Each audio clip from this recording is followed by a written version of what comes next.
Hello friends, welcome to my channel. ఈరోజు మన వీడియోలో చాలా టేస్టీగా ఉండే గ్రీన్ చట్నీ రెసిపీని ఎలా తయారు చేసుకోవాలో చూద్దామండి. ఈ చట్నీ ఇడ్లీ, దోశ, వడ, ఊతప్పం, పునుగుల్లోకి చాలా బాగుంటుంది. ఇక లేట్ చేయకుండా ఈ చట్నీని ఎలా ప్రిపేర్ చేసుకోవాలో వీడియోలోకి వెళ్ళి చూసేద్దాము. ఈ చట్నీ కోసమని ప్యాన్లో 1 టేబుల్ స్పూన్ వరకు నూనెను వేసుకోండి. నూనె కాస్త వేడైన తర్వాత 1 టీ స్పూన్ మినపగుళ్ళు, 1 టీ స్పూన్ జీలకర్ర వేసుకొని మినపగుళ్ళు, జీలకర్రని లో ఫ్లేమ్లో వేయించుకోండి. మినపగుళ్ళు, జీలకర్ర ఇలా చక్కగా వేగిన తర్వాత దీనిలోకి ఒక మీడియం సైజ్ ఉల్లిపాయని ఇలా స్లైసెస్గా కట్ చేసి వేసుకోండి. అలాగే 4-5 వెల్లుల్లిని ఇలా పొట్టు తీసి వేసుకోండి. తర్వాత 1 ఇంచి అల్లం, 2 పచ్చిమిరపకాయలు వేసుకొని వీటి మొత్తాన్ని మీడియం ఫ్లేమ్లో వేయించుకోవాలి. ఉల్లిపాయ మరీ ఎక్కువగా వేగాల్సిన అవసరం లేదు, కొంచెం సాఫ్ట్గా ఇంతవరకు వేయించుకుంటే సరిపోతుంది.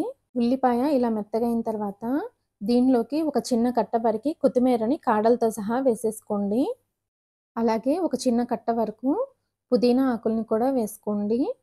తర్వాత ఒక రెమ్మ వరకు కరివేపాకును కూడా వేసుకొని పుదీనా, కొత్తిమీరని లో టు మీడియం ఫ్లేమ్లో ఒక 2 నిమిషాలు వేయించుకోండి. 2-3 నిమిషాలు వేయించుకున్నారంటే పుదీనా, కొత్తిమీర చక్కగా వేగిపోతాయండి. పుదీనా, కొత్తిమీర వేగిన తర్వాత ఫ్లేమ్ని ఆఫ్ చేసేసి పూర్తిగా చల్లారనివ్వాలి. ఇది చల్లారిన తర్వాత మిక్సీ జార్లోకి తీసుకొని 1/2 కప్పు వరకు పచ్చి కొబ్బరి ముక్కల్ని వేసుకోండి.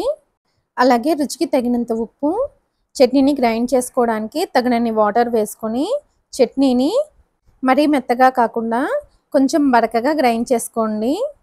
చూసారు కదా, ఇలా కొంచెం బరకగా గ్రైండ్ చేసుకున్న తర్వాత ఈ చట్నీని ఒక గిన్నెలోకి తీసేసుకోండి. ఇప్పుడు ఈ చట్నీకి తాలింపు కోసమని తాలింపు కడాయిలో 1 టేబుల్ స్పూన్ వరకు ఆయిల్ని వేసుకోండి.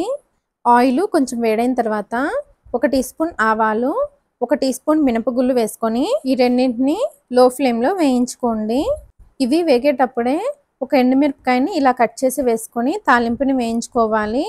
తాలింపు చూసారా, ఇలా చక్కగా వేగిన తర్వాత ఈ తాలింపుని ముందుగా గ్రైండ్ చేసిన చట్నీలో వేసుకొని బాగా కలుపుకొని సర్వ్ చేసుకోవడమేనండి. ఈ చట్నీ ఇడ్లీ, దోశ, ఊతప్పం, పునుగులు, గుంత పునుగులు, గారెలు ఇలా ఏ బ్రేక్ఫాస్ట్లోకైనా చాలా బాగుంటుందండి. ఈ గ్రీన్ చట్నీని మీరు కూడా తప్పకుండా ట్రై చేసి మీకు ఎలా వచ్చిందో మీ ఫీడ్బ్యాక్ని షేర్ చేయండి.